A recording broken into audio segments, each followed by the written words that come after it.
Midi Culture Nature vous souhaite la bienvenue. Le thème d'aujourd'hui, on va le consacrer au PZ, la construction en PZ, construction écologique, la permaculture. Voilà, pour ce métier qui se transmet de fils en père. Là, c'est deux petites tiges en bois pointu d'un côté. Là, c'est l'ashkal. Et ces trois bâtons en bois appelés shkil, chacun porte deux trous dans l'extrémité. Ça, c'est un bâton pour serrer les cordes du plancher, du moule. Et là, c'est un instrument de mesure pour marquer la droiture du mur. Ça, c'est pour taper, tapassage d'une batteuse, pour taper le louh pointu. Après, c'est une fossile. On enlève les cailloux qui sont à la surface du mur pour le rendre plat après, pour que ce soit imperméable contre l'eau des pluies. Ça, c'est al-mjbet. C'est deux planches, 50 cm de diamètre, de 50 cm de largeur et 80 cm de longueur. Ça, les planchers, c'est 2 mètres de longueur. Le mur mesure 80 cm, la hauteur du mur. Voilà, le amdaï, c'est-à-dire le mur, il mesure 1,75 m vers la fin. 75 cm sans la fondation. Le petit bâton, c'est pour bien mesurer le mur, qu'il soit 50 cm de devant et 50 cm en arrière. Voilà, les cailloux qu'on met en bas, c'est la fondation du mur. C'est pour l'isolation entre le mur avec les eaux de pluie. Chaque mur, on utilise l'escalier pour remonter le deuxième étage et le troisième. Et on met des bâtons dans 10 trous du mur pour arriver à lisser, faire la lissure du mur pour que ce soit imperméable contre les eaux de pluie. Lui, on l'appelle bourgie. C'est celui qui remplit les paniers avec une sape. Elle remplit les paniers avec la terre crue, elle la met sur la tête des autres, qui déplace cette terre-là vers le moule, où se trouve le ma'alem. Voilà, Boutkhfift, c'est celui qui porte le panier sur la tête. Oui, Boutkhfift, moi je suis Boutkhfift. Et Bourgie te met le panier sur la tête. Là maintenant, on va y aller chez le batteur. Le batteur qui prend sa batteuse. Et avec une terre bien lisse, il fait un petit peu de l'eau, il jette un petit peu de l'eau pour que la terre soit un petit peu argileuse. Et qu'enfin on fait un petit...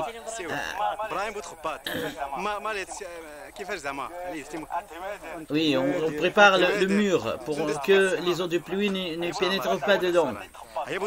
Pour que si une goutte de pluie arrive, il tombe tout de suite. Il ne reste pas sur la terre. Le ma'alem, c'est lui le chef du groupe. Et c'est lui le meneur de toute la construction. Combien d'années tu as d'expérience dans ce métier-là? Oui, 30 ans. Moi, j'ai 30 ans d'expérience. Avant, je prends moi aussi le panier sur ma tête. Le PZ, c'est écologique. Quand il fait chaud, à l'intérieur, il fait frais. Et quand il fait froid, à l'intérieur, il fait chaud. C'est toujours le contraire de l'extérieur. Ah oui, c'est le chef de notre équipe. C'est le chef de notre équipe, oui. Oui, oui. Et l'autre, qu'est-ce qu'il fait? Oui, il creuse un fossé pour qu'on fasse passer le mur. Et pour qu'on met après la fondation. Des cailloux toujours en bas du mur et c'est la fondation. Il faut que en bas ça soit dur pour qu'on met les cailloux pour que la fondation soit solide. C'est bon. Voilà, on tape avec un pilon la terre crue. Chacun fait son travail. Votre batte fait la lisse du mur. C'est comme un enduit. C'est uniquement la terre avec de l'eau.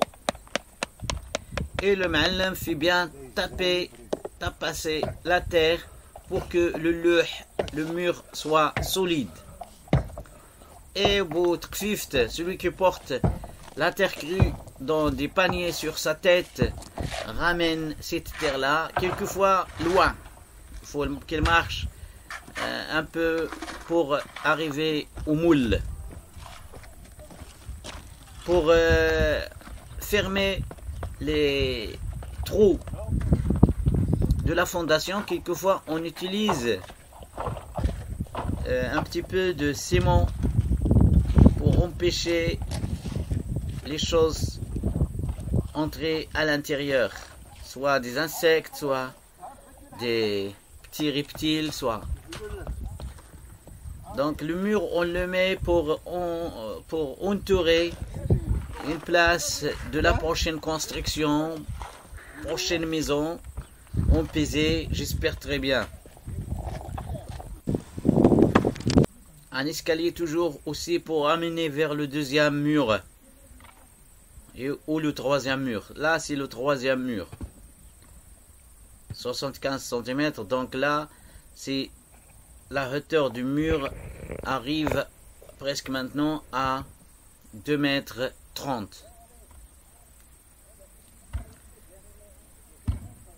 De hauteur.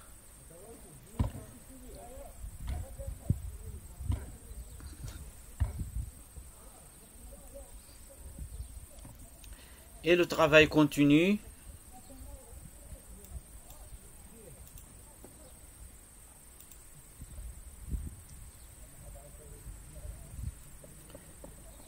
Voilà, le mur est arrivé à une hauteur très importante.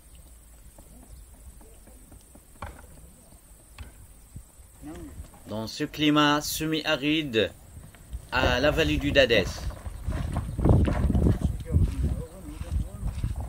Le pesé, ça coûte pas cher, donc c'est mieux de construire maintenant avec le pesé que de mettre son argent dans des bâtisses en ciment qui ne sert à rien ici dans ce climat semi-continental. Très froid en hiver et chaud en été, 36 degrés en été. Et à l'intérieur des maisons de pesé, la température est à 18-20 degrés. Et c'est comme ça l'hiver. Quand il fait froid à l'extérieur, il fait bien bon à l'intérieur des maisons. Moi, je possède une maison en terre et j'ai jamais construit avec le ciment. C'est moche. C'est mauvais pour la santé.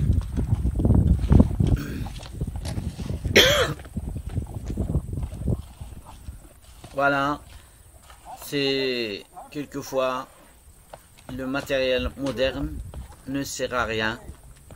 Il faut retourner à la source. Il faut retourner aux anciennes constructions ici.